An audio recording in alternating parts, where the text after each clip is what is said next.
Welcome back to Teshkid FX for another Vechain price prediction update, and in this video I'll be giving you the latest developments that have been happening here on the Vechain chart, which at the time of this recording is trying to battle out the 20-day MA here on the 4-hour chart, which is now acting as resistance. We are also facing a key area of resistance at around the $0.02436 mark, and the moment we manage to break above that key area of resistance, then I'll be watching for a successful retest of that key area of resistance before we can continue gearing up and continue unlocking even higher prices. We have also continued to obey the Elliot structures, where we had been seeing a bit of a breakdown to the lower side in the formation of this wave 2 in a move that managed to get into the minimum retracement area, which lies between the $0.02402 mark and the $0.01917 mark, in a move that gave us a low at around the $0.01951 mark. And having managed to get into the minimum retracement area, I believe we have bottomed out in the formation of that wave 2,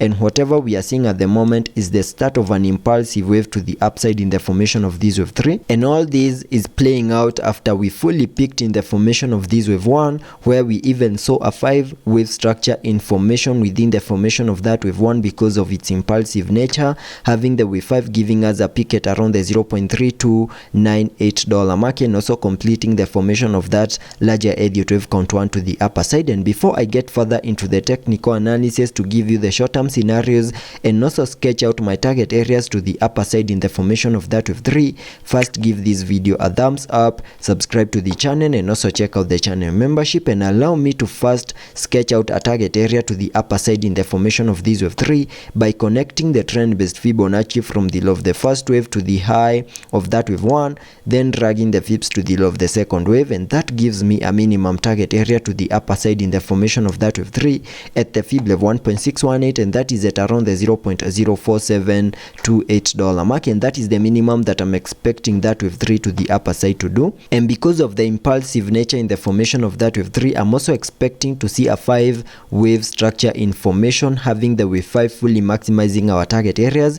and also giving us the high for that wave 3 to the upper side. And this Elliott wave structure, which is a micro Elliott wave count within the formation of this wave 3, is what is going to give me the short-term scenarios that I'm expecting to play out, and also my next targets here on the Vechain chart, and I believe that is better seen here on the 1-hour chart. So jumping to the 1-hour chart for further analysis and also give you the short-term scenarios, you can see that on the 1-hour chart, after seeing our low in the formation of this wave 2 down here, we started this massive run up to the upper side of being the Elliott wave structures, where you can see that I have this Elliott wave structure in red, having the wave 5 giving us a peak at around the $0.2539 mark, and also completing the formation of that larger Elliott wave count 1 to the upper side. And after seeing the high for that wave 1, we started a corrective structure in the formation of this wave 2, and using the Fibonacci's, connecting them from the low of the first wave to the high of that wave 1,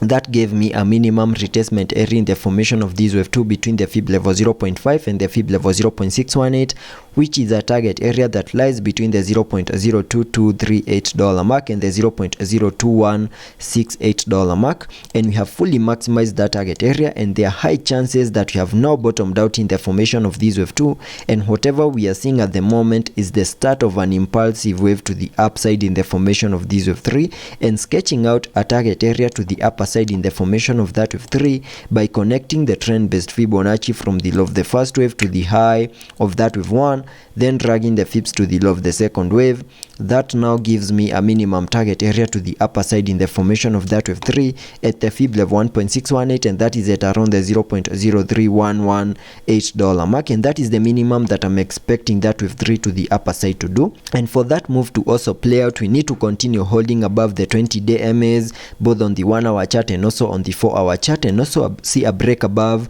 our key area of resistance at around the $0.02436 mark. And the moment we manage to break above that, then I'll be watching this significant high for this first wave at around the $0.02533 mark, and the moment we manage to break above that, then that will be enough confirmation that whatever we are seeing is the start of this impulsive wave to the upside in the formation of that wave 3, and there are high chances that we are going to continue gearing up and also fully maximize our target areas. So that is what I'm expecting here on the short-term scenarios, and also taking a look at the indicators to see what movements will be supported trade. On the RSI, we are trading at around the 56 mark, meaning we have massive room for us to fully support higher prices here on the Vechain chart. Also taking a look at the MACD, we have been able to print a bullish cross, and we're also seeing an increase in the buying momentum, suggesting higher prices are coming our way. So let's be patient and see how that plays out, and I'll be keeping you updated.